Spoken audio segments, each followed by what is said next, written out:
ஜனங்களை மறந்து போனாரா?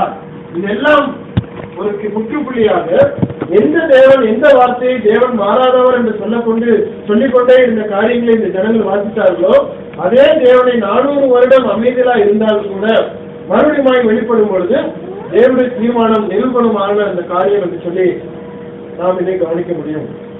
மத்திய எழுதின புத்தகத்தினுடைய சுருக்கம், ஒரு மேசியா சரித்திரத்தில் நுழைந்து தன் ஜனங்களை மீட்டு விடுவிப்பார் என்று பழைய ஏற்பாட்டு தீர்க்கதரிசிகளும் மிக ஆவலோடு எதிர்பார்த்துக் கொண்டிருந்தார்கள். எபிரேயர்ல நம்ம பார்க்கிறோம், ஆபிரகாமும் வெயிட் பண்ணி கொண்டிருந்தார் அப்படின்னு சொல்லி. அப்போ இஸ்ரவேல் ஜனங்களை மீட்டு எடுப்பதற்காக ஒரு மேசியா நிச்சயமாக வருவார் என்ற அந்த காரியம் இது நிறைவேறினது மத்தேயுவிலே நாம் பார்க்க முடிகிறது. ரத்தின சுருக்கமாக மத்தேயு 1வது அதிகாரம் 1 வசனம் மிக தெளிவாய் இயேசு கிறிஸ்து தான் இஸ்ரவேலர்களை நீண்ட நாள் எதிர்பார்ப்பு என்பதை நிரூபிக்கிறது. 1வது வசனத்தை வாசிக்கலாம். ஆபிரகாமின் குமாரனாகிய தாவீதின் குமாரனான இயேசு கிறிஸ்துவினுடைய வம்ச வரலாறு எங்க லிங்க் பண்றாரு? ஆபிரகாமின் குமாரன், தாவீதின் குமாரன். ஏன்னா இந்த வம்சத்துலதான் ஒரு மனுஷன் எதிர்பார்த்துட்டு இருந்தாங்க. ஒரு மேசியா இருக்கிறவர் ஆபிரகாமின் குமாரனா இருக்க வேண்டும். ஒரு மேசியா இருக்கிறவர் தாவீதின் வம்சத்துல வர வேண்டும் என்றது சொல்லப்பட்ட தீர்க்கதரிசன வசனம். அதை லிங்க் பண்றார். ஆபிரகாமின் குமாரனாகிய தாவீதின் குமாரனான இயேசு கிறிஸ்துவின் வரலாறு என்று சொல்லி அதை ஆரம்பிக்கிறார். ஆபிரகாம் பழைய ஏற்பாட்டிற்கும் புதிய ஏற்பாட்டிற்கும் பாதமாக மத்தேயு புத்தகத்தின் தகவல்கள் இருப்பதனால் இந்த புத்தகம் புதிய ஏற்பாட்டின் முதல் புத்தகமாக அமைக்கப்பட்டிருக்கிறது. நிறைய ரெஃபரன்சஸ், 130க்கும் மேற்பட்ட ரெஃபரன்சஸ் மத்தேயுவிலே சொல்லப்பட்டது நிமித்தமாய் மல்கியாவை படித்துவிட்டு நேரடியாக யோவானை படிக்கிற ஒரு ஜனங்களுக்கு லிங்க் கிடைக்காது. வேதாகமத்தை தொடர்ச்சியாய் படிக்கிற ஜனங்கள் அல்லது ஆராய்ச்சி பண்ணுகிற ஜனங்கள் அல்லது கருத்தோடு படிக்கிற ஜனங்களுக்கு அந்த கருப்பொருள் புரியும். ஆகியவங்கிலிருந்து தொடங்கி அதை அப்படியே கரெக்டா வந்துகிட்டே இருப்பாங்க. மல்கியா முடிச்சுட்டு திடீர்னு நீங்க போய் ரெவலேஷன் வாசித்து பாருங்க, ஒன்றும் புரியாது. மல்கியா முடிச்சுட்டு திடீர்னு யோவான் வாசித்து பாருங்க, முடியாது. நான்குமே சுவிசேஷ புத்தகம் தானே, மார்க் படிச்சாங்க, மத்தேயு படிச்சாங்க, லூக்கா படிச்சாங்க, யோவான் படிச்சாங்க நீங்க நினைக்கலாம். ஆனால் மல்கியா முடிச்சுட்டு மத்தேயு படிக்கும் பொழுது ஒரு கண்டினியூட்டி கிடைக்கும். மல்கியா முடிச்சுட்டு யோவான் படிச்சீங்கன்னா கண்டினியூட்டி கிடைக்காது. ஏன்னா யோவான் எழுதுனது வேற ஜனங்களுக்கு, யூதர்களுக்கு எழுதப்படல. ஆகவேதான் அந்த கண்டினியூட்டி கரெக்டா இருக்க வேண்டும். வேதாகமம் ஏற்கனவே சொன்னேன், வேதாகமம் அமைக்கப்பட்டது எழுதப்பட்ட காலத்தின் அடிப்படையிலே கிடையாது. ஆதியாகமம் முதல்ல இருக்கு அப்படின்னு சொன்னா ஆதியில் எழுதின புத்தகம் அல்ல ஆதியாகமம். முதல் எழுதுனது எந்த புத்தகம் ஞாபகம் இருக்கா? யோபு புத்தகம். அப்படி பார்த்தீங்க, யோபு சொல்லி முன்னாடி வச்சிருக்கணும். யோபு முன்னாடி கொண்டு வச்சாங்கன்னா ஒண்ணுமே புரியாது நமக்கு. இப்போ சீக்வன்ஷியல், இந்த உலகத்தின் அடிப்படையிலே நடந்த சம்பவங்களின் அடிப்படையிலே ஆராய்ச்சியாளர்கள் நிமித்தமாய் அது கரெக்டாக சீக்வன்ஷியலாய் அடுக்கப்பட்ட ஒரு புத்தகங்களுடைய கால அளவின்படி எழுதப்பட்ட அல்லது அடுக்கப்பட்ட புத்தகம் கிடையாது. ஆகவேதான் மத்தேயுவை முதலாவது அவர்கள் வைக்கிறார்கள். காரணம் சீக்வன்ஷியலாக வர வேண்டும் என்று சொல்லி. இஸ்ரவேலரின் மேசியாவாகிய ராஜாவை குறித்து விரிவுரையாக எழுதப்பட்டிருக்கிறது. இஸ்ரவேலரின் மேசியா, இவர் ராஜா, இவர் மேசியா என்கிற அந்த பதத்தை விரிவாக அவர் ஒவ்வொரு இடத்திலும் அந்த நோக்கத்தை அவர்கள் கொண்டு வருவதை நாம் பார்க்க முடிகிறது. ஒவ்வொரு இடத்திலும் ஒவ்வொரு அதிகாரத்திலையும் நாம் விழாவாரியாக நாம் படிக்கும் பொழுது இயேசு கிறிஸ்து ராஜா என்கிற அந்த பதத்தை மிக தெளிவாக அழகாக அவர் ஸ்டாம்ப் பண்ணி கொண்டே போவதை நாம் பார்த்தோம். மத்தேயு எழுதின சுவிசேஷமானது 7 பகுதியாக வல்லுநர்கள் பிரிக்கிறார்கள். முதலாவது பகுதி இயேசு கிறிஸ்துவினுடைய அறிமுகம், அதாவது ராஜாவினுடைய அறிமுகம். 4வது அதிகாரம் 11 வசனங்களுடைய இயேசு கிறிஸ்துவினுடைய அறிமுகத்தை, ராஜாவுடைய அறிமுகத்தை நாம் பார்த்தோம். ராஜாவை குறித்த பறைசாற்றுதல், ராஜாவை குறித்த ஒரு பறைசாற்றுதலை நாம் பார்த்தோம். 2வதாக அடுத்தது ராஜாவுடைய ஆற்றலை குறித்து நாம் பார்த்தோம், அவருடைய தன்மைகளை குறித்து நாம் பார்த்தோம். 4வதாக ராஜாவை ஏற்க மறுக்கும் தன்மையின் வளர்ச்சியை குறித்து நாம் பார்த்தோம். அதாவது ராஜா தான் அப்படின்னு சொன்னாலும் அவரை ஏற்றுக்கொள்கிற அந்த மறுக்கிற தன்மையை நம்ம பார்க்கிறோம். பின்னதாக ராஜாவுடைய டீச்சர்கள் எப்படியாக தயார்படுத்தப்பட்டார்கள், என்னென்ன விஷயங்கள் சொல்லப்பட்டது என்று சொல்லி பார்க்கிறோம். ராஜாவின் அறிமுகப்படுத்துதலும் அதை ஏற்க மறுப்பதும் நம்ம கடந்த ஒரு 3 வாரங்களாக நம்ம அதை பார்க்கிறோம். அதுல கொஞ்சம் தெளிவான காரியங்களாக கடந்த இரண்டு கிளாஸ்ல நம்ம கவனிச்ச சில காரியங்கள், கடைசி 7 நாள், கடைசி 21வது சாப்டர்ல இருந்து 28வது சாப்டர் வரைக்கும் நடந்தது 6 நாட்கள் நடந்தது என்று சொல்லி பார்த்தோம்.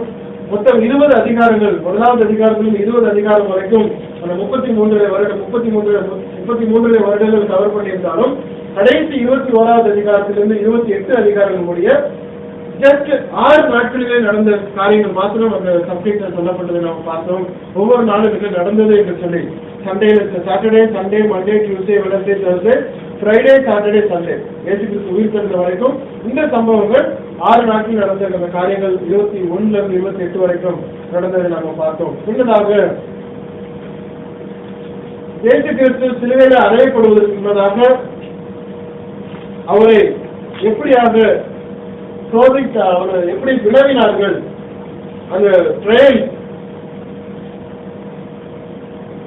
விசாரணை எப்படி விசாரணை நடந்தது, எங்கெங்கெல்லாம் அவரை கொண்டு போனார்கள், யாரெல்லாம் விசாரித்தார்கள் என்று சொல்லி நாம் பார்த்தோம். 6 முறை விசாரணை நடந்தது ஒரே நாள் இரவிலே. முதலாவது அண்ணா வீட்டில் நடந்தது, பின்னது சாய்பா வீட்டில் நடந்தது, சனகரை சங்கத்திலே கூட்டம் நடந்தது. அதை தீர்மானம் பண்ணி பிலாத்து இடத்துல கொண்டு போயினார்கள். அந்திப்பா ஏரோது இடத்துல கொண்டு போயினார்கள். பின்னதாக மறுபடியும் பிலாத்து கிட்ட வந்தார்கள். விழாவாரியாக அந்த நாளிலே அதை குறித்து நாம் பார்த்தோம்.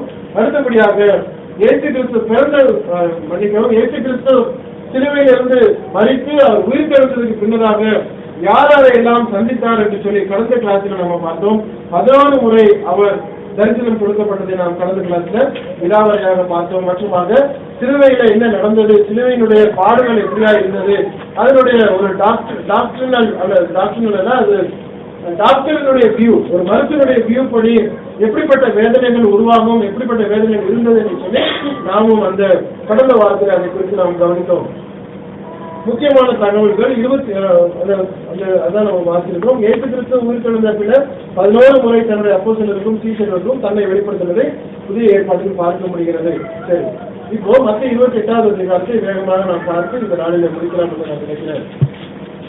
முதலாவது வசனத்தை வாசிக்கிறேன். 7 நாள் முடிந்து வாரத்தின் 1ஆம் நாள் விடுந்து வருவேன். மகதலேனா மரியாளும் மற்ற மரியாளும் கல்லறை பார்க்க வந்தார்கள். மகதலேனா மரியாளும் மற்ற மரியாளும் கல்லறை பார்க்க வந்தார்கள் என்று சொல்லி பார்த்தோம். யார் இந்த மற்ற மரியாள்? மார்க் 16:1 வாசிக்கலாம்.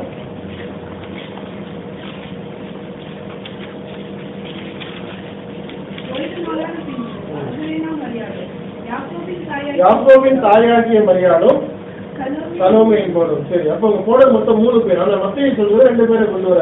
மற்ற மரியாள் யார் அப்படின்னா யாக்கோபுடைய தாயார். இந்த வசனம் முதல் வசனத்துல சொல்லுங்க. மற்ற மரியாதை அப்படின்னா நம்ம யார் அப்படின்னு தெரிஞ்சுக்கிறதுக்காக நான் வந்து லிங்க் கொடுக்குறேன். மற்ற மரியாதை அப்படின்னா யாக்கோபுடைய அந்த தாயார். என்ன பண்ண வர்றாங்க, அது 16:1 வாசிக்கிறோம். மார்க் 16:1.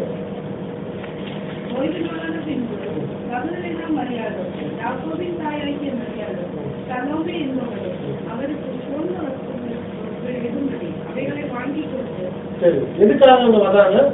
சுமந்த வர்க்கம் விடும்படி. எதுக்காக அந்த காரியத்தை பண்ணணும்?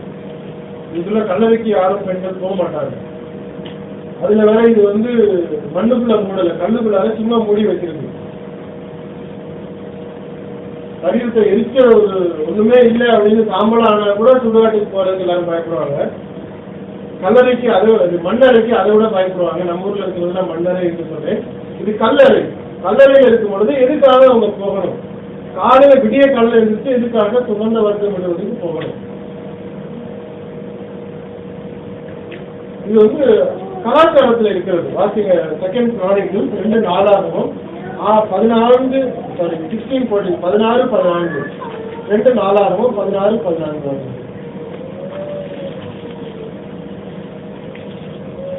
தைலக்காரரால் 64 பக்கத்தில் இருக்கிறது. தைலக்காரரால் செய்யப்பட்ட கண்ட வர்க்கங்களினாலும் பரிமளங்களினாலும் நிறைந்த ஒரு மெத்தையின் மேல் அவனை வளர்த்தி அவனுக்காக வெகு திரளான கண்ட வர்க்கங்களை கொடுத்தின பின்பு அவன் தாவீது நகரத்தில் தனக்கு வெட்டி வைத்திருந்த அவனுடைய கல்லறையிலே அவனை அடக்கம் பண்ணினார்கள். இந்த இஸ்லாமியர்கள் அடக்க நாடுல யாராவது போய் பார்த்துருக்கீங்களா? முஸ்லீம்ஸ் மதிச்சுட்டாங்க அப்படின்னா அவங்கள அடக்கம் பண்றதுக்கு பெட்டியை மூடுறதுக்கு முன்னாடி என்ன பண்ணுவாங்க, கிருமினாலாம் உடம்புல போடுவாங்க, போட்டுட்டு சென்டெல்லாம் அடிப்பாங்க. எல்லாம் எவ்வளவு நாள் செய்யணுமோ எல்லாம் செஞ்சு அதுக்கப்புறம் மூடுவாங்க. முக்கியமா கடைசி எல்லாரும் பாருங்க அப்படின்னு சொன்னோம்னா எல்லாரும் பார்ப்பாங்க. பார்க்கும்போது எல்லாரும் யூஸ்வலா நமக்கு அழுக வந்துடும், ஆனால் அழுகக்கூடாது அப்படின்னு சொல்லுவாங்க. அடுத்தது அழுகும் பொழுது ஒருவேளை நீர் எழுந்துட்டாங்கன்னா கண்ணீர் அது மேல விழுந்துடாம பாத்துக்கிறாங்க. விழுந்ததுனா அந்த முள்ள அங்க நின்றுட்டே இருப்பாரு. யாராவது கண்ணீர் அழக்கூடாது அழக்கூடாதுன்னு சொல்லிட்டே இருப்பாரு. ஒருவேளை அழுகுறாங்க அப்படின்னா ஓடி போய் அந்த கண்ணீரை பிடிச்சிருவாரு, கண்ணீரை தடுத்துருவாங்க. கண்ணீர் அது மேல படக்கூடாது. ஏன்னா சந்தோஷமா அது போகணும், சந்தோஷமா அதை திரும்ப பார்க்கணும், கண்டிப்பா நம்ம அல்லா அவரை கொண்டு வருவாரு, கடைசி காலத்துல நம்ம பார்ப்போம் அப்படின்னு சொல்லி அவர் நம்பிக்கையை ஊட்டி அவர்களை அதை அடக்கம் பண்ணுவாங்க. இந்த இஸ்ரவேலர்களுக்கு கொடுக்கப்பட்ட அந்த கலாச்சாரம் அல்லது நியமனம் என்ன அப்படின்னா, தைலக்காரரால் செய்யப்பட்ட கந்த வர்க்கங்களினாலும் பரிமாணங்களினாலும் நிறைந்த ஒரு மெத்தையின் மேல அவனை வளர்த்தி அவனுக்காக வெகு திரளான கந்த வர்க்கங்களை கொடுத்தின பின்பு அந்த மூடி கொண்டு போய் அதுக்கப்புறம் வைப்பாங்க. சைனீஸ் எல்லாம் என்ன பண்ணுவாங்க அப்படின்னா அவங்களுடைய நம்பிக்கை, சைனீஸோடைய நம்பிக்கை என்ன அப்படின்னா, ஒரு மனுஷன் கலரில் வைக்கும் பொழுது கலரில் தான் அவங்க நெருப்பு போட்டு எரிப்பாங்க. அதோட சேர்ந்து ஒரு மெர்சிடிஸ், சைனாவுக்கு ஒரு சைனாக்காரனுக்கு ஒரு நம்பிக்கை என்னன்னா, மெர்சிடிஸ் கார் அவன் வாழ்க்கையில வாங்கிட்டானா அவன் பரலோகம் போகலாம் அப்படிங்கிற ஒரு நம்பிக்கை. அப்போ கண்டிப்பா ஒரு டூப்ளிகேட் மெர்சிடிஸ் காராவது அவன் வாங்கிடுவான் சைனாக்காரன். மெர்சிடிஸ் கார் ஒன்று வாங்கணும், ஒரு வீடு, பெரிய வீடு இருக்காங்க. இது ரெண்டும் அவங்களுடைய நம்பிக்கை பரலோகத்துக்கு போறதுக்கு. இறந்துட்டான் அப்படின்னு சொன்னா அவன் என்ன பண்ணுவாங்க, அவனை ரிச்சா அவனை அடக்கம் பண்ணுவாங்க. ரொம்ப ஒரு ஐஸ்வர்யமான அவனை அடக்கம் பண்ணுவாங்க. எப்படி அடக்கம் பண்ணுவாங்க? சிங்கப்பூர் போனவங்களுக்கு தெரியும், நிறைய பணம் அதுல சேர்த்துருவாங்க. அவனுடைய கல்லறையில இருக்கிறத ஒரு வாரம் அவனை வச்சிருப்பாங்க. ஒரு வாரம் வச்சு அவனை கொண்டாடுவாங்க. பணத்தை போட்டுட்டு ஒரே சாப்பாடு விருந்தமா இருக்கும். நிறைய பணங்கள், வீடு, ஒரு காரு, ஒரு பர்னிச்சர் எல்லாம் அவரோட சேர்த்து அடக்கம் பண்ணுவாங்க. இது எப்படி முடியும் அப்படின்னா, பேப்பர்ல சாவு அந்த தெரு ஃபுல்லா அந்த கடை இருக்கும். அந்த கடைகளில் போய் ஒரு 10,000 கோடி கொடு அப்படின்னு சொன்னா 10,000 கோடிக்கு அவன் பணம் பேப்பர்ல கொடுப்பான். இந்த ரீசைக்கிள் பேப்பர் அடிச்சு பணமா அடிச்சு வச்சிருப்போம். அதை எடுத்து பணத்தோட அடிச்சிருவாங்க. ஒரு பெரிய வீடு ஒன்று பேப்பர்ல வாங்கி பக்கத்துல வச்சிருவாங்க. அதுக்கப்புறம் கார், பேப்பர்ல ஒரு கார், அழகான ரோல்ஸ் ராய்ஸ் கார், மெர்சிடிஸ் கார்லாம் வாங்கி வச்சு அடக்கம் பண்ணுவாங்க. இது அவங்களுடைய கலாச்சாரம். என்னன்னா, இப்படியே தோட எடுத்துட்டு பரலோகத்துக்கு போறாங்க அவர். இந்த ராஜாவை இயேசு கிறிஸ்துவை சிலுவையில அறையும் பொழுது மறுநாள் சாபத்து, மறுநாள் இந்த நாள் வருகிறதுனால, அவர்களுக்கு பஸ்கா நாள் வருகிறதுனால அவசர அவசரமாக இந்த சம்பவம் நடந்தது. அவசர அவசரமாக அவரை கொலை செய்து சிலுவையிலிருந்து இறக்க வேண்டும், அடக்கம் பண்ண வேண்டும் என்கிற நீதி. ஆகவே இயேசு கிறிஸ்துவை பார்க்கிறவர்கள் இறந்து போயிட்டாரு, அவர் காலை உடைக்கல. இந்த 2 தலைவர்களையும் பார்க்கறாங்க, அவங்க சாகல, காலை அடிச்சு உடச்சி சாக அடிச்சுட்டாங்க, அடக்கம் பண்ணிட்டாங்க. அவசரமா அடக்கம் பண்றாங்க. அடிமத்தியா ஊரானாகிய யோசேப்பு அவருடைய கடலில கொண்டு போய் வைக்கிறாங்க. இதெல்லாம் நடக்குது. ஆனா அவருக்கு செய்ய வேண்டிய கடைசி சம்பிரதாயத்தை செய்யறதுக்கு பெண்களுக்கு வாய்ப்பு இல்லாமல் போனது.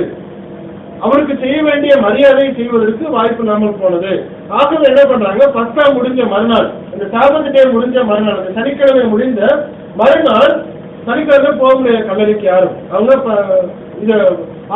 இதுக்கு போய் அவங்க தேவாலயத்துக்கு போகணும், அங்க பிரேயர்ல கலந்துக்கணும், யாரும் சாவு இடத்துக்கு போக முடியாது, சீட் ஆயிடுவாங்க. அப்ப அன்னைக்கு ஃபுல்லா அவங்க ஓய்வு நாள் அவங்க உட்கார்ந்து இருக்கிறாங்க. முடிஞ்சதுக்கு அப்புறம் நேரம் காலையில விடிய காலையில ஓடி போய் தன்னுடைய கடமையை செய்யறதுக்காக இவங்க ஓடி போறாங்க. இவங்களுக்கு உயிர் தருவான்னு தெரியாது போறாங்க. இப்ப 28:2 போறாங்க. மொத்தம் 28:2. அப்பொழுது பூமி மிகவும் அதிரும்படி கர்த்தருடைய தூதன் வானத்திலிருந்து இறங்கி வாசலில் இருந்த கல்லை புரட்டி தள்ளி அது மேல் உட்கார்ந்தான். அப்போ சரி, அடுத்த வாசி. அவனுடைய ரூபம் மின்னல் போலவும் அவனுடைய வஸ்திரம் உறைந்த மலை போல வெண்மையாகவும் இருந்தது. பாருங்க, பூமி மிகவும் அதிரும்படி கர்த்தருடைய தூதன் வானத்திலிருந்து இறங்கி வாசலில் இருந்த கல்லை புரட்டி தள்ளி அது மேல் உட்காருகிறான். அப்போ நல்லா ஞாபகம் வச்சுக்கோங்க, இயேசு கிறிஸ்து உயிரோடு எழுந்ததுக்கு பின்னதாக, இயேசு கிறிஸ்து உயிரோடு எழுந்ததுக்கு பின்னதாக கதவு வழியா தான் வர வேண்டிய அவசியம் இல்லை. அது நம்ம ஒரு சம்பவத்துல பார்க்கணும். யோவான் 20ஆம் அதிகாரம் 26ஆவது வசனத்தை வாசிங்க. யோவான் 20:26. மறுபடியும் 8 நாளைக்கு பின்பு அவருடைய சீடர்கள் வீட்டுக்குள்ளே இருந்தார்கள். ரோமாவும் அவர்களுடன் கூட இருந்தான். கதவுகள் பூட்டப்பட்டிருந்தது. அப்பொழுது இயேசு வந்து நடுவே நின்று உங்களுக்கு சமாதானம் என்றார். ஆவியில் அவர் வரல. நம்ம படத்துல எல்லாம் பாக்குறோம், அப்படியே ஆவி மாத்திரம் தாண்டி உள்ள ஒரு கடந்து அப்படி இழுத்து அப்படிலாம் வரல. ஆனால் அதுக்காக அவர் ஆவியா கிடையாது. அவர் சரீரத்துல இருந்தார், அவர் சாப்பிட்டார், அவர் தொட்டு பார்க்கிறாங்க, சரீரத்துலதான் இருக்கிறார். இதெல்லாம் உலகத்துல உள்ள காரியங்கள். ஒரு பொழுதும் தேவ மனுஷனை, தேவனை யாரும் தடுக்க முடியாது. அவர் நினைத்தால் எதையும் செய்ய முடியும். அப்போ கல்லறையிலிருந்து வெளியே வர வேண்டிய இயேசு கிறிஸ்து, கல்லறையிலிருந்து உயிர் தெழுந்த இயேசு கிறிஸ்து கல்லை பிரட்டி போட்டு வெளியே வர வேண்டிய அவசியம் அவருக்கு இல்லை. ஏன் நம்ம பிரட்டி போடணும்? இங்க வந்து சாட்சி இருக்கணும், ஜனங்கள் மத்தியில ஒரு சாட்சி இருக்கணும். ஜனங்களுக்கு மத்தியில சாட்சி இல்லாம கல்லு பூட்டிக்கிட்டு சீல் போட்ட மாதிரி இருந்து ஏற்றுக்கிட்டு வெளியே சுத்திக்கிட்டு இருந்தாலும் யாரும் நம்ப மாட்டாங்க. ஆவி வந்துருச்சு, பேதுருவே ஜெயில இருந்து வெளியே வர்றாரு, கதவை தட்டிக்கிட்டு இருக்கிறாங்க, இந்த ஜனங்கள் அவருக்காக தான் ஜெபம் பண்ணிக்கிட்டு இருக்காங்க, உயிரை விட்டு ரொம்ப விசுவாசமா ஜெபம் பண்ணிக்கிட்டு இருக்கிறாங்க, அவர் வெளியே வரணும். அவர் வந்துட்டார். அந்த கதவை நின்று தட்டிக்கிட்டு இருக்கிற பேதுருவை அந்த அம்மா பார்த்து ஒடியாதுன்னு சொன்னாங்க. பேதுரு நிற்கிறாங்க. இவங்களுக்கு என்ன சொல்றாங்க, அது பேதுருல ஒருவேளை அவருடைய தூதனா இருக்கலாம், அவருடைய ஆவியா இருக்கலாம். அப்போ நம்பிக்கை இல்லாம நம்ம போக கூடாது. இயேசு கிறிஸ்து வெளியே வந்தது உண்மை, அவர் உயிர்த்தெழுந்தது உண்மை என்கிற சாட்சி உருவாக வேண்டும். அதற்காக அந்த தூதன் அங்க வந்து ஒரு பூமி அதிர்ச்சி அங்க நடக்கிறது, கல்லை புரட்டி தள்ளி அந்த மேல் உட்காருகிற அந்த சம்பவத்தை அந்த காவலாளிகள் பார்க்கிறார்கள், இந்த பெண்களும் பார்க்க வேண்டும், இந்த சாட்சி வர வேண்டும் என்கிற அந்த சம்பவத்திற்காக இது நடக்கிறது நம்ம கவனிக்க முடியும். சரி, 5வது வசனத்திலிருந்து 7வது வசனம் வரைக்கும் வாசிங்க. தூதன் அந்த ஸ்திரீகளை நோக்கி, நீங்கள் பயப்படாதீர்கள், சிலுவையில் அறையப்பட்ட இயேசுவை தேடுகிறீர்கள் என்று அறிவேன். அவர் இங்கே இல்லை, தாம் சொன்னபடியே உயிர்த்தெழுந்தார். கர்த்தரை வைத்த இடத்தை வந்து பாருங்கள். சீக்கிரமாய் போய் அவர் மருத்துவரிலிருந்து எழுந்தார் என்று அவருடைய சீடர்களுக்கு சொல்லுங்கள். அவர் உங்களுக்கு முன்னே கல்யாவுக்கு போகிறார், அங்கே அவரை காண்பீர்கள். இதோ உங்களுக்கு சொன்னேன் என்றார். இதுல அந்த தூதன் இந்த ஸ்திரீகளுக்கு ஏற்கனவே இயேசு கிறிஸ்து சொன்னதை நினைப்பூட்டுகிறார். இயேசு கிறிஸ்து ஏற்கனவே சொன்னதை நினைப்பூட்டுகிறார். மரணம் வரப்போகிறது சொல்லிக் கொண்டு வந்தது மாத்திரமில்ல, நான் 3ஆம் நாள் உயிர் தருவேன் அப்படிங்கிற அந்த சம்பவத்தை, அந்த பதத்தை மாஸ்டர் டீச்சர் சொன்னப்படுற இயேசு கிறிஸ்துவின் இடத்துல கற்றுக்கொண்ட இத்தனை டீச்சர்கள் கூட இருந்தும் ஒரு மனுஷனுக்கும் அங்கு ஞாபகம் வரவில்லை இயேசு கிறிஸ்து சொன்ன போதனைகள். ஏதோ ஒரு சில விஷயத்தை பிடித்துக் கொண்டிருந்தார்களே ஒழிய, அவருடைய மரணம் வந்ததுக்கு பின்னதாக எல்லாரும் அதை ஓடி போனார்கள், பயந்து போனார்கள், அவர்கள் நடுங்கி போனார்களே ஒழிய அவருடைய போதனைகளிலே அவர்களுக்கு இருந்த ஸ்ட்ரென்த் எல்லாம் மாறி போனது, மறந்து போனார்கள். இப்ப தூதன் மறுபடியும் அதை நினைவுபடுத்துகிறான். இயேசு கிறிஸ்து சொன்ன இடத்தை வாசிங்க, மத்தேயு 16:21, Matthew 16:21. அதுமுதல் இயேசு நாம் எருசலேமுக்கு போய் மூப்பராலும் பிரதான ஆசிரியராலும் வேதபாரகராலும் பல பாடுகள் பட்டு கொலையுண்டு 3ஆம் நாளில் எழுந்திருக்க வேண்டும் என்பதை தம்முடைய சீடர்களுக்கு சொல்ல 3ஆம் நாளில் எழுந்திருக்க வேண்டும் என்பதை சொல்கிறார். அதே வசனத்தை திரும்பவும் 17:23 நம்ம பார்க்க முடியும். அடுத்தது ஆகிய 3ஆம் நாளில் உயிர்த்தெழுந்திருப்பார் என்று சொல்கிறார். அடுத்தது 20வது அதிகாரம் 18-19 அந்த ரெஃபரன்சஸ் சொல்லப்படுவதை நம்ம பார்க்க முடியும். 20வது அதிகாரம் 18-19 வாசிங்க. இந்த எருசலேமுக்கு போகிறோம், மனுஷகுமாரன் பிரதான ஆசாரியரிடத்திலும் வேதபாரகரிடத்திலும் ஒப்புக் கொடுக்கப்படுவார். அவர்கள் அவரை மரண ஆக்கினைக்குள்ளாக தீர்த்து அவரை பரியாசம் பண்ணவும், வாரினால் அடிக்கவும், சிலுவையில் அறையவும் புறஜாதியார் இடத்தில் ஒப்புக் கொடுப்பார்கள். ஆகிலும் 3ஆம் நாளிலே அவர் முன்னாடி சொல்றாரு. இவ்வளவு சொல்லப்படவும் அப் டு டேட்டடா அவங்க வந்து ஜனங்களுக்கு அவங்க அப்டேட் பண்ணிக்கிட்டே இருந்தா கூட உங்களுக்கு அது மறந்து போனது. இப்ப அந்த சூதனை ஞாபகப்படுத்துறான். அவர் சொன்னபடி உயிர்த்தெழுந்தார். இப்ப என்ன அடுத்த ஒரு வசனத்துல ஒரு சுவாரஸ்யம் இருக்கிறது. 7வது வசனத்துல பாருங்க, மத்தேயு 28:7.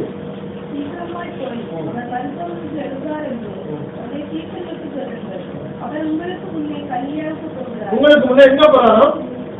கலிலேயாவுக்கு போறாரு. ஏன் கலிலேயாவுக்கு போகணும்? சரி, ஏன் கலிலேயாவுக்கு போகணும் அப்படின்னு சொன்னா, கலிலேயாவுக்கு நான் போய் ஏற்கனவே அவர் சொல்லி இருக்கிறாரு பாருங்க. ரொம்ப அருமையான ஒரு காரியம். வாசிங்க 26:32. மத்தேயு 26:32.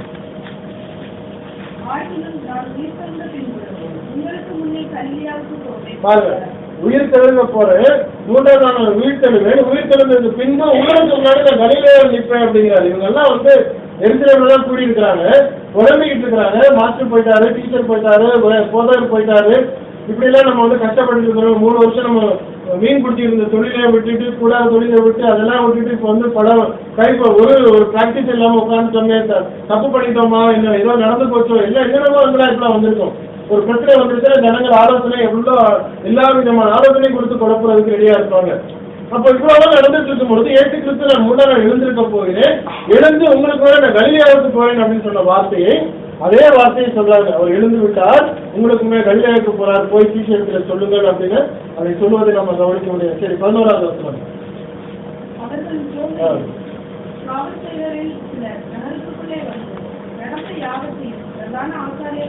இங்க வந்து நீங்க ஒரு விஷயத்தை புரிந்து கொள்ளுங்க.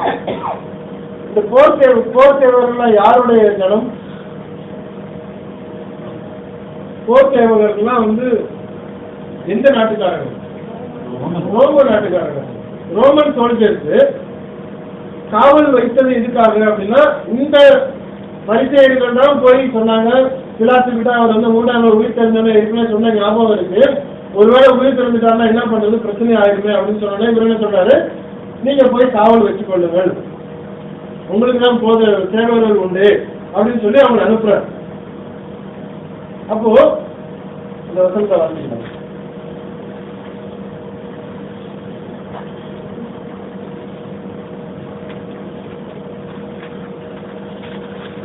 27வது அதிகாரத்துல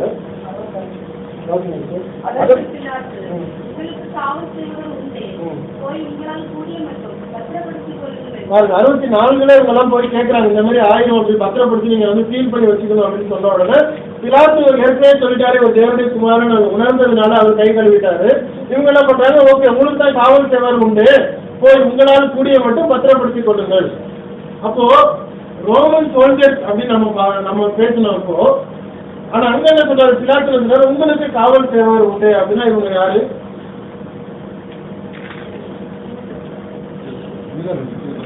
இல்ல, அவங்க ரோமன் சோல்ஜர் தான். நீங்க சொன்னது கரெக்ட் தான், ரோமன் சோல்ஜர்ஸ் தான் அவங்க. ஆனா இந்த பரிசேயர்களை, தேவ ஆலயத்தை, இந்த ஜனங்களை, ஃப்ரண்ட் எண்டில் இருக்கக்கூடிய ஜனங்களுக்கு பாதுகாப்புக்காக ஒப்பு கொடுக்கப்பட்ட ரோமன் சோல்ஜர். இதுக்கு ரெஃபரன்ஸ் வாசிக்கலாம். அப்போஸ்தலர் நடவடிக்கைகள் 12:19.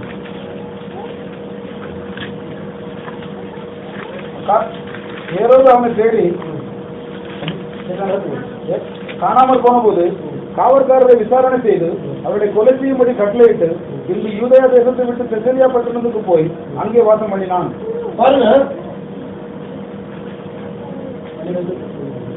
16:27 வாசிங்க.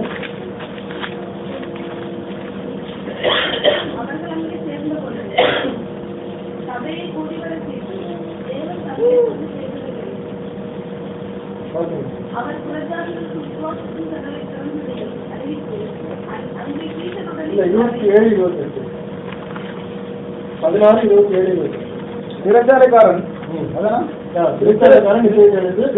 கதவு திறந்திருக்கிறதை கண்டு கட்டுண்டவர்கள் ஓடி போனார்கள் என்று எண்ணி பட்டயத்தை உருவி தன்னை கொலை செய்து கொள்ள போனான்.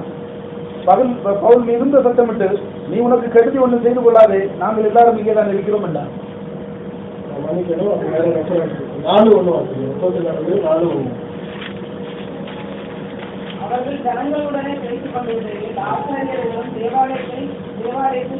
ஜனங்களுடனே பேசிக் கொண்டிருக்கையில் ஆசாரியர்களும் தேவாலயத்தில் சேனை தலைவரும்.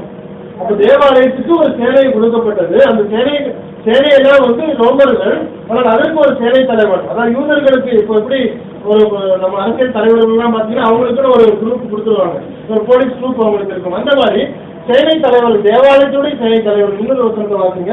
அப்போஸ்தலர் நடவடிக்கைகள் லூக்கா 22:4. லூக்கா 22:4. அவன் பிரதான ஆசாரியர்களிடத்திற்கும் சேனை தலைவரிடத்திற்கும் போய் அவரை காட்டிக் கொடுக்கும் வகையை குறித்து அவர்களுடைய ஆலோசனை பண்ணினார். பாருங்க, பிரதான ஆசாரியர்களிடத்திலும் சேனை தலைவர்களிடத்திலும் இப்ப இவங்களுக்கு ஒரு குரூப் இருக்கிறது. அப்ப என்ன சொன்னாரு, பிலாத்து சொன்னாரு, உங்களுக்கு ஒரு குரூப் இருக்கிறாரு, அவங்கள வச்சு நீங்க என்ன வேணாலும் பாத்துக்கோங்க அப்படின்னு சொல்லிட்டு சீல் வைக்கிறாங்க. இப்ப இந்த டீச்சர், இந்த ரோமன் சோல்ஜர்ஸ் என்ன பண்றாங்க, நேரா போய் யார்கிட்ட கம்ப்ளைண்ட் பண்றாங்க, அவர்கள் போகவே காவல் சேவர்கள் சிலர் நகரத்துக்குள்ளே வந்து நடந்த யாவற்றையும் பிரதான ஆசாரியருக்கு அறிவிக்கிறாங்க. ரோமன் சோல்ஜர்ஸ் தான். இவங்க ஏன் பிரதான ஆசாரியருக்கு அறிவிக்கணும் அப்படின்னு சொன்னா, அங்க 2 ப்ராப்ளம் இருக்கு. ஒரு ப்ராப்ளம், இவங்க கண்டிப்பா அவருக்கு தான் ரிப்போர்ட் பண்ணணும். 2வது ப்ராப்ளம், இவங்களுக்கு ஒரு பயம். என்ன பயம்? முன்னாடி நம்ம வாசிச்ச கொடுத்த ரெஃபரன்சஸ், அப்போஸ்தலர் 12:19 சம்பவம் நடக்குது. ஏரோது என்ன பண்றாங்க, காணோன்னு சொன்ன பேதுரை பிடிச்சி உள்ள தேடி காணோன்னு சொன்னோம்னா காவல்காரர் விசாரணை செய்து அவனை கொலை செய்யும்படி கொலை செஞ்சிடறாங்க. என்னன்னா, ஒரு காவல் ஒப்பு கொடுக்கப்பட்டிருக்கும் பொழுது அந்த காவல் தவறாக நடந்து போனால், சரியா நடக்கலன்னா நம்ம ஊர்ல மாதிரி அவனை கொண்டு போய் விசாரணை பண்ணி ஜெயில போட மாட்டாங்க. ஒருத்தர் காவல் காக்க கொடுத்துருக்காங்க, அந்த காவல் சரியா காக்கலன்னா அவனுக்கு தண்டனை என்னன்னா உடனே சிறைச்சேதம் தான். உடனே அவர்கள் தலையை வெட்டி விடுவார்கள். அடுத்த சம்பவம் 16வது அதிகாரம் 27-28 பவுல் அப்போஸ்தலன் அங்க சொல்லுவதை நம்ம பார்க்க முடியும். சிறைச்சாலை பாரு நித்திரை தெளிந்து சிறைச்சாலை கதவுகள் தெரிந்திருந்ததை கண்டு ஐயோ ஓடி போயிட்டாங்களோ, அப்போ நம்மள ராஜா கொன்று போடுவார் அப்படிங்கிறதுக்கு முன்னதாக நம்மளே கல்குலேட் பண்ணிக்கணும்னு சொல்லி தான் அவன் சுத்திக்க ஓடுறான். அப்ப என்னன்னா அவங்களுக்கு தண்டனை என்ன, கொடுக்கப்பட்ட காவல்காரர்களுக்கு பொறுத்த வரைக்கும் தண்டனை சரியாக அவர்கள் காவல் காக்கவில்லை என்று சொன்னால் நிச்சயமாக அவர்களுக்கு மரண தண்டனை தான். அப்போ இவர்கள் இப்ப ஏற்று கிறிஸ்து வெளியே வந்துட்டாரு, இவங்களால ஒண்ணுமே பண்ண முடியல, பெரிய விஷயம் நடந்திருக்கு. தூதன் வந்தால் கல்லை பரத்தினா பூமி அதிர்ச்சி நடந்தது. இப்ப ஏற்று கிறிஸ்துவ காணும், ஏற்று கிறிஸ்து வெளியே போயிட்டாரு தூதர் சொல்றாரு. இப்ப இவங்க என்ன பண்றாங்க, கண்டிப்பா அவர்களுக்கு சாவுதான், அது நிச்சயம். ஆனா அவங்க வேற ஒரு கால்குலேட் பண்றாங்க, கவர் பண்ணணும் அப்படிங்கிற நோக்கத்துல தான் பிரதான ஆசாரியர்கள் தான் இந்த காரியங்களை செய்தது. ஊரே ஒன்று கூடிதான் இயேசு கிறிஸ்து சிலுவையில் அறைந்தது. ஊரே ஒன்று கூடிதான் இயேசு கிறிஸ்துவை குற்றவாளி என்று நிரூபித்தார்கள். அப்போ இவர்களுடைய ஆதரவு நமக்கு கிடைத்தால் இவர்கள் உயிர் பிழைப்பதற்கு வாய்ப்பு உண்டு. அதனாலதான் ஓடி போய் பிரதான ஆசிரியர்கள் சொல்றாங்க என்ன நடக்குது. உடனே அடுத்து அவங்க ஆலோசனை சொல்றாங்க பாருங்க, 12வது வசனம். இவர்கள் மூப்பரோட கூடி ஆலோசனை பண்ணி தேவனுக்கு வேண்டிய பணத்தை கொடுத்து, நாங்கள் நித்திரை பண்ணுகையில் அவருடைய சீஷர்கள் ராத்திரியில அவனை களவாய் கொண்டு போய்விட்டார் என்று சொல்லுங்கள். இப்போ தூங்கணும் அப்படின்னு சொன்னாலே ப்ராப்ளம் தான் வரப்போகுது. ஆனால் இது தேசாதிபதிக்கு கேள்வியானால் நாங்கள் அவரை சமாதானப்படுத்தி உங்களை தப்பு விரிப்போம், உங்களை கொலை பண்ணாதபடி நாங்க பாத்துக்கிறோம், அதுக்கு நாங்க கேரண்டின்னு பணத்தை கொடுத்து அதை கவர் பண்றதுக்கு ட்ரை பண்ணுகிறார்கள். அந்த சம்பவத்தை நாங்கள் கவனிக்க முடியும். அப்ப இவர்கள் ரோம சோல்ஜர்ஸ் தான் பிடிக்கப்பட்டாங்க, இவங்களுக்கு உயிர் போயிடும். ஆனால் அதே நேரத்துல ஏற்று கிறிஸ்துடைய சம்பவத்தை இவங்க உணர்ந்து நேரம் அங்க போய் சொல்லி இவங்களுடைய உயிரை காப்பாற்றிக்கிறதுக்கு அவங்க ட்ரை பண்ணுறதை நம்ம பார்க்க முடியும். அவர்களும் லஞ்சம் கொடுத்து இதை சாதிப்பதற்கு நினைக்கிறார்கள். சரி, நேரம் 28வது அதிகாரம் 19வது வசனத்துக்கு வருவோம். ஆகையால் நீங்கள் புறப்பட்டு போய் சகல ஜாதிகளை சீசராக்கி பிதா குமாரன் பரிசுத்த ஆவியின் நாமத்திலே அவர்களுக்கு ஞானஸ்நானம் கொடுத்து. சரி, இந்த வசனத்துல பல முறை நம்ம பல வருஷங்களா இந்த பலவிதமான மெசேஜஸ் நம்ம கேட்டிருக்கோம். ஒரு சின்ன ஒரு ஹிடன் ட்ரூத் அல்லது ஹிடன் டிக்ளரேஷன் அங்க ஒன்று இருக்கு. நான் உங்களுக்கு கட்டளையிட்ட யாவையும் நீங்கள் புறப்பட்டு போய் சகல ஜாதிகளையும் டீச்சராக்கி. ஏன் அதை அவர் ரெஃபர் பண்ணணும், எதற்காக சகல ஜாதிகளையும் டீச்சராக்குங்கள்? ஜாதி அப்படின்னா நான் சொல்றது போல ஏற்கனவே இது நம்ம ஊர்ல பாக்குற ஜாதி கிடையாது, இது நேஷன், சகல தேசத்தாரையும் டீச்சராக்குங்கள். ஏன் அதை அவர் ஹைலைட் பண்ணணும்? ஏதாவது கேஸ் பண்ண முடியுமா? அது வரைக்கும் புறஜாதியருக்கு நான் வரவில்லை, யூதர்களுக்கு மாத்திரம் நான் வந்தேன், நாய்களுக்கு நான் போட முடியாது, என்னுடைய பிள்ளைகளுக்காக தான் நான் வந்தேன் அப்படின்னு ஸ்பெசிஃபை பண்ணிக்கிட்டு அவங்க சொல்லிட்டு இருந்தார் டீச்சர்களுக்கு. ஒருவேளை இந்த வசனம் இந்த இடத்துல இந்த கட்டளை கொடுக்கப்படலை அப்படின்னு சொன்னா இஸ்ரவேலர்கள் பேதுரு எப்படி அங்க தயங்கினாரோ அதே சம்பவம் கடைசி வரைக்கும் நடந்திருக்கும். இன்றைக்கு நீங்களும் நானும் இன்றைக்கும் நாம் புறஜாதியாக தான் இருந்திருக்க முடியும், இன்னும் புறஜாதியாக தான் கிறிஸ்தவர்கள் அல்லாதவர்களா இருந்திருக்க முடியும். வசனத்தை வாசிங்க, 10வது அதிகாரம், 10:5-6 வசனங்கள். இந்த 12 இயேசு அனுப்புகையில் அவர்களுக்கு கட்டளையிட்டு சொன்னது என்னவென்றால், நீங்கள் புறஜாதிய நாடுகளுக்கு புறஜாதி நாடுக்கு போகக்கூடாது, சமாதாய பட்டணங்களுக்கு போகக்கூடாது, காணாமல் போன ஆடுகளாகி இஸ்ரேல் வீட்டாடுக்கு போங்க, இஸ்ரேல் ஜனங்களுக்கு தான் நீங்க போகணும் அப்படின்னு ஸ்பெசிஃபையாக அவர்களுக்கு கொடுக்கப்பட்ட கட்டளையை நினைவு கூர்ந்து ஊழியத்தை நடத்தியிருந்தார்கள் சொன்னால் அவருடைய மரணம் வீணாய் போயிருந்திருக்கும். அடுத்தது மத்திய 15:24 15:24. அதற்கு அவர் காணாமல் போன ஆடுகளாகி இஸ்ரேல் விசாரத்திற்கு அனுப்பப்பட்டேனே என்று மற்றபடி அல்ல, தேவையில்லாம என்னுடைய டைமை நான் வேஸ்ட் பண்ண விரும்பவில்லை, ஒன்லி நான் இஸ்ரவேலுக்காக தான் வந்தேன் அப்படிங்கிற ஒரு தீர்மானமாய் சொல்கிற காரியத்தை நம்ம பார்க்க முடிந்தது. அப்போ கடைசியாக அவர் போகும்போது சொன்னாரு, கிடையாது, இஸ்ரவேலுக்கு மாத்திரம் என்னுடைய மரணம் சொல்லப்படவில்லை, இஸ்ரவேலுக்காக மாத்திரம் ரட்சிப்பை கொண்டு வரவில்லை, இவ்வளவு பெரிய விலையேற்றப்பட்ட ஒரு பலியானது ஏறெடுக்கப்பட்டது நாட் ஒன்லி ஃபார் இஸ்ரவேலை, யூதர்களுக்கு மாத்திரம் கிடையாது, அது உலகம் உள்ள எல்லா ஜனங்களுக்காக. ஆகவே நீங்கள் போய் சகல ஜாதிகளை நீங்கள் டீச்சராக்க வேண்டும், அதற்கான அதிகாரம் எனக்கு கொடுக்கப்பட்டிருக்கிறது என்று தைரியமாக சொல்லி அவர்களை அனுப்புகிற அந்த கடைசி மிஷன் வார்த்தைகளை நாம பார்க்க முடியும். தேவன் தாம் இந்த வார்த்தைகளை ஆசீர்வதித்தாராக. மத்தேயுவினுடைய புத்தகத்தை ஓரளவுக்கு கவர் பண்ணியிருக்கிறேன் என்றுதான் சொல்ல முடியும். நிறைய காரியங்களை பர்பஸாக சில இடங்களிலே நாம் தாண்ட வேண்டி வந்தது. காரணம் நேரமின்மை அல்லது எனக்கு கிடைக்கிற அவகாசத்தை நான் பிரயோஜனப்படுத்திக் கொள்ள வேண்டும். சீக்கிரமாக சுவிசேஷ புத்தகங்களை தாண்டி நிருபங்களுக்குள்ளாக நாம் கடந்து வர வேண்டும் என்கிற ஆசை எனக்கு. காரணம் சுவிசேஷ புத்தகங்கள் ஒன்று இயேசு கிறிஸ்துவின் வரலாறை சொல்லுகிறது, கிறிஸ்தவனுடைய லைஃபை குறித்து சொல்லவில்லை, கிறிஸ்டியன் லைஃபை குறித்து சொல்லவில்லை. ஒரு மனுஷன் ஒரு கிறிஸ்தவன் எப்படி வாழ வேண்டும் வாழக்கூடாது என்கிற பதம் நிருபங்களை நாம் பார்க்க முடியும். அது சீக்கிரமாக அது நமக்கு கிறிஸ்தவர்களாகி நமக்கு அது மிகவும் அவசியமான ஒன்று. கூடிய சீக்கிரம் நம்ம அதை பார்க்க முடியும் என்று தேவன் அதை வாழ்க்கை செய்வார் என்று நான் நம்புகிறேன். தேவன் நாம் இந்த காலையில் ஆசீர்வதிக்கட்டும். இன்றைக்கு எடுத்த காலங்கள் அல்லது இன்றைக்கு வாசித்த வார்த்தைகளில் ஏதாவது சந்தேகங்கள் இருந்தால் நீங்கள் கேட்குமாறு கேட்டுக்கொள்ளுங்கள்.